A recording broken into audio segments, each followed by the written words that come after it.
50-60 साल से दाखिल खारिज नहीं हुआ है। दाखिल खारिज के लिए आवेदन किए हैं परंतु दाखिल खारिज नहीं हो पा रहा है। सारा पेपर रहते हुए भी जमीन का खतियान हमारे नाम से नहीं बन पा रहा है, तो सर्वे आखिर कैसे होगा? आज बहुत सारे हमारे दर्शकों का कमेंट हमारे पास आया था इस संबंध में कि हमारे नाम से दाखिल खारिज आज तक नहीं हुआ है या हमारे ज़मीन का दाखिल खारिज आज तक नहीं हुआ है, सर्वे आखिर होगा कैसे, कैसे सर्वे करवाएं? आज विस्तार से आपको बताएंगे, जानकारी देंगे कि आखिर सर्वे में वैसे रैयतों का क्या होगा जिनका आज तक दाखिल खारिज हुआ ही नहीं है। नमस्कार, आप देख रहे हैं बिहार वाले और हम हैं राज पांडे। बहुत सारे लोग हमारे पास अपने अपने समस्या को लेकर कमेंट करते हैं और जितने भी हमारे दर्शक हैं सभी को कोटि कोटि धन्यवाद हमारे चैनल से जुड़ने के लिए। और अगर हमारे चैनल पर अभी तक नहीं जुड़े हैं, बिहार वाले के साथ अगर अभी तक नहीं जुड़े हैं तो चैनल को सब्सक्राइब करना बिल्कुल नहीं भूलिएगा ताकि बिहार का हर एक वो खबर जो आपको जानना जरूरी है सबसे पहले बिहार वाले अपने चैनल पर लाने का कोशिश जरूर करते हैं। तो चैनल को एक बार सब्सक्राइब करने का कृपा जरूर करें। साथ ही साथ अब आपको आगे बताते हैं, बहुत सारे लोगों के मन में दुविधा है कि जमीन का अभी तक दाखिल खारिज नहीं हुआ है, सर्वे कैसे होगा या सर्वे के दौरान क्या होगा। बहुत सारे लोग ऐसे हैं जिनका दाखिल खारिज अभी तक नहीं हो पाया है।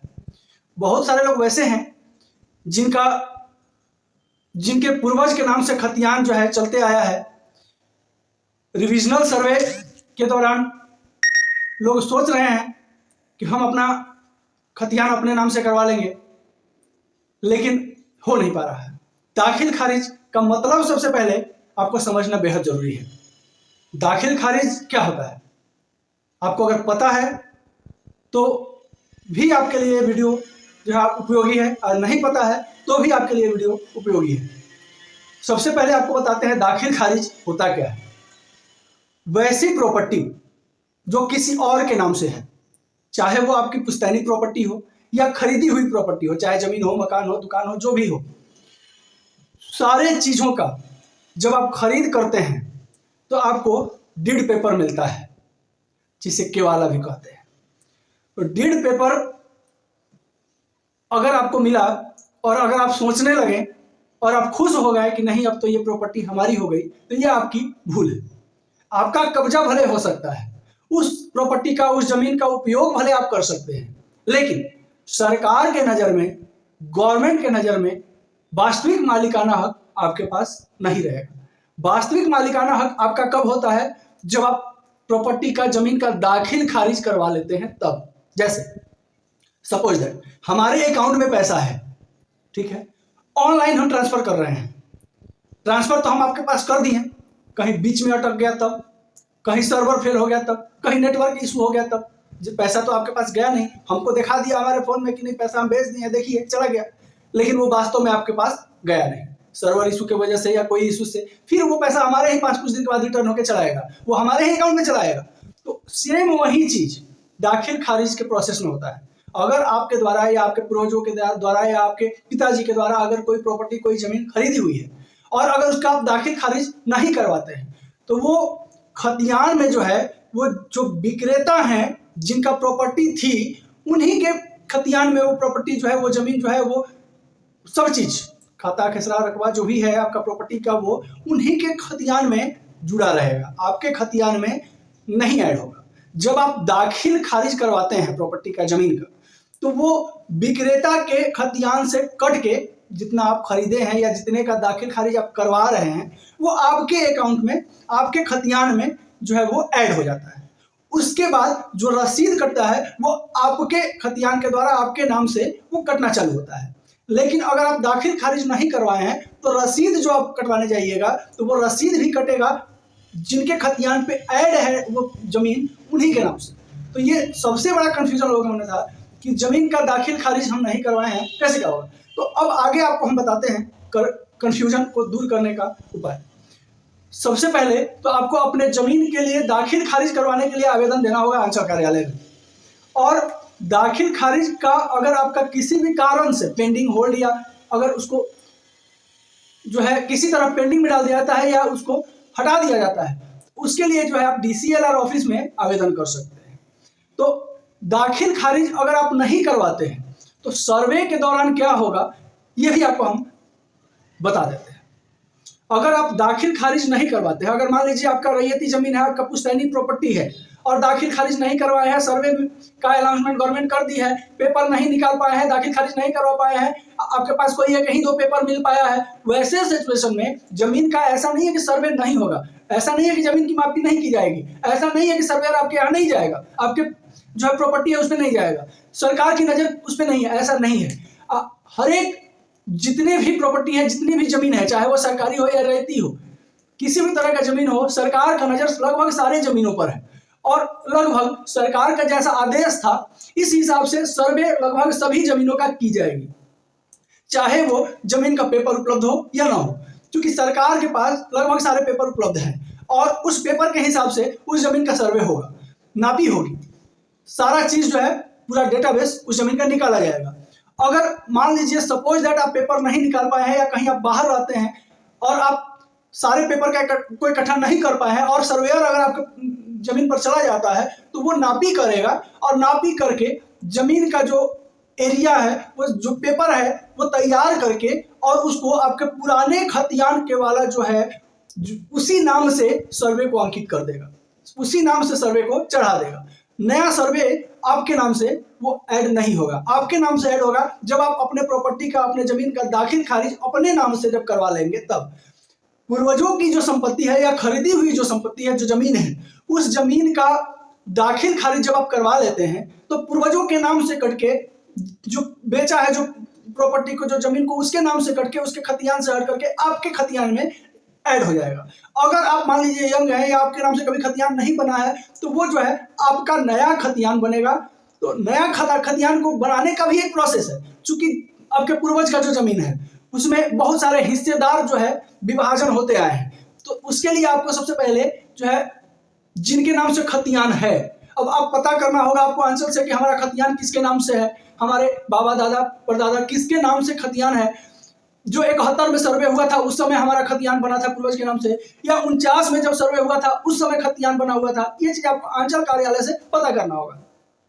इसके बाद जो है जब आप पता कर लीजिएगा तो आपको जो है जिनके नाम से खतियान है उनका मृत्यु प्रमाण पत्र जो है, डेथ सर्टिफिकेट, वो आपको बनवाना पड़ेगा। वो आपको बनेगा SDO के ऑफिस से, और वो बनवाने के बाद जो है वंशावली आपको जो है लिखित रूप से बनाना होगा, और उनके बाद जिनका खतियान है जो पूर्वज के नाम से, उनके बाद जितने वंश निकलते चले आए हैं उस सभी का नाम जो है वंशावली में आपको ऐड करना होगा। साथ ही साथ तत्कालिक अभी जो जीवित हैं उस वंश में जिनका जिनका हिस्सा है आपके जमीन में, उन सब का सिग्नेचर जो है नीचे में, पहले क्या था कि सरपंच से, मुखिया से या नोटरी से, वकील से आपको जो है बनवाना पड़ता था वंश वृक्ष वंशावली, लेकिन अब वो सब सरकार जो है उसमें संशोधन करके अब नियम ऐसा कर दिया है कि आपको वंशावली खुद अपने बनाना है। तो उसमें जो है ऐसा नहीं है कि आप अपने से बनाए और अपने से सिग्नेचर करके दे दीजिएगा तो वो मान्य होगा, नहीं होगा। वंशावली में लास्ट वृक्ष जो भी अभी है, जिनका जिनका हिस्सा है आपके प्रॉपर्टी में, उन सभी का साइन जो है उस वंशावली में चाहिए।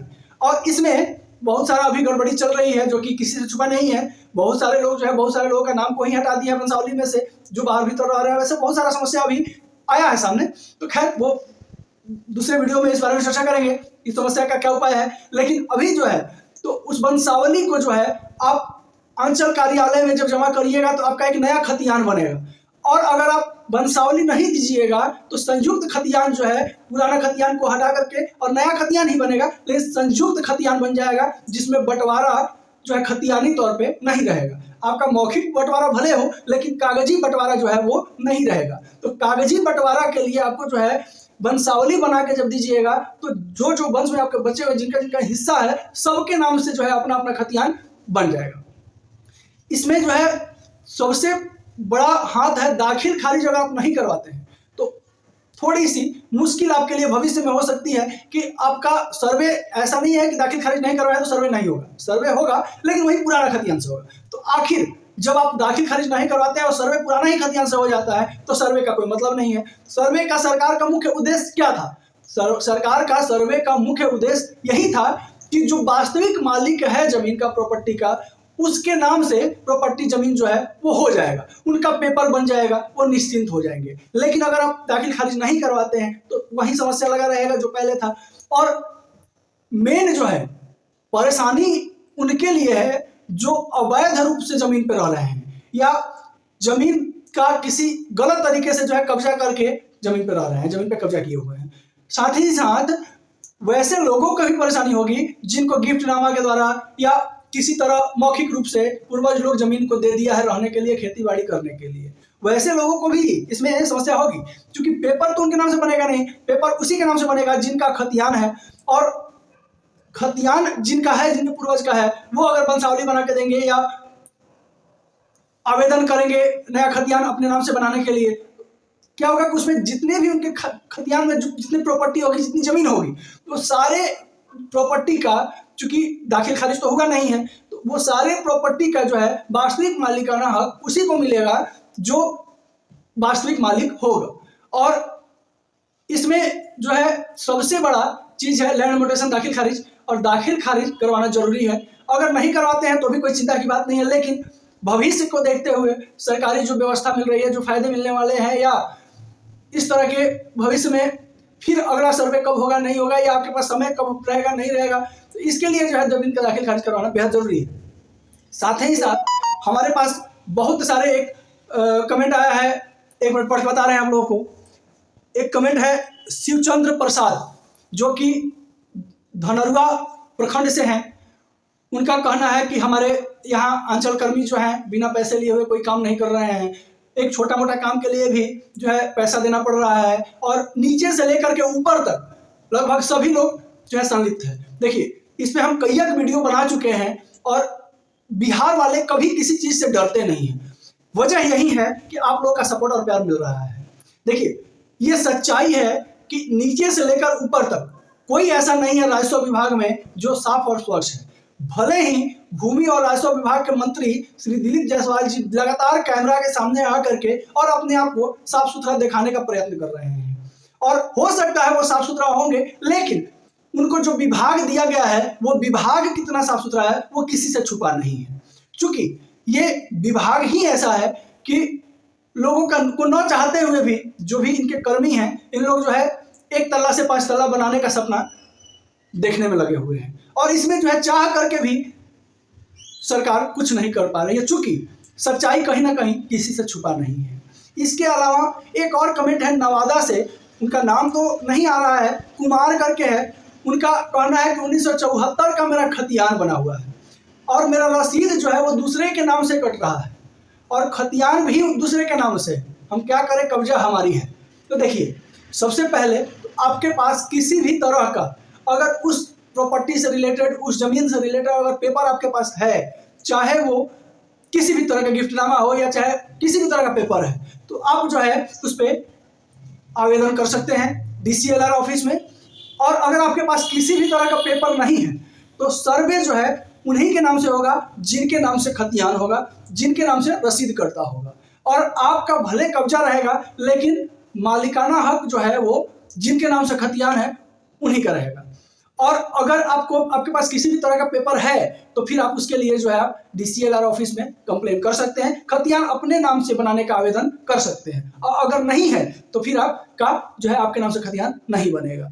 किसी भी तरह, बहुत तरह का पेपर होता है, 15 किस्म का पेपर होता है, किसी भी तरह का पेपर अगर आपके पास है तो आप निश्चिंत रहिए, अगर नहीं है तो फिर आपका जमीन नहीं हो सकता है।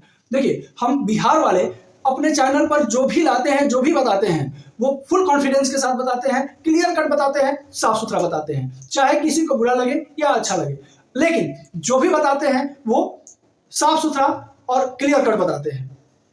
और बिहार वाले बिहार से रिलेटेड जो भी बातें, जो भी खबर, जो भी न्यूज अपने चैनल पर लाते हैं, चाहे वो आम जनता से रिलेटेड हो या सरकार से रिलेटेड हो, साफ सुथरा जो भी चीज है वो क्लियर बताने का कोशिश जरूर करते हैं, चाहे उसके लिए कुछ भी हो। तो बिहार वाले को सपोर्ट जरूर करें, ताकि बिहार से निकला हुआ हर एक वो खबर जो आपको जानना जरूरी है सबसे पहले आप तक जरूर पहुंचे, जिसके लिए चैनल को सब्सक्राइब करना बिल्कुल नहीं भूलें। साथ ही साथ वीडियो अच्छा लगे तो एक प्यारा सा लाइक जरूर करते हुए जाइएगा। अगर आपके मन में किसी भी तरह का क्वेश्चन हो, कोई भी दुविधा हो, चाहे आप किसी भी क्षेत्र से हो, बिहार के रहने वाले अगर हैं तो कमेंट करना बिल्कुल नहीं भूलिएगा। आपका हर एक समस्या, आपका हर एक कमेंट का आंसर हम जरूर देते हैं। अगर समस्या रही गंभीर तो वीडियो बना करके लाते हैं, ताकि सरकार के नजरों तक जरूर पहुंचे। वीडियो को शेयर करना बिल्कुल नहीं भूलिएगा, ताकि हर एक वैसे लोगों तक वीडियो पहुंच सके जिनको जानना जरूरी है बिहार के बारे में। नमस्कार, जय हिंद।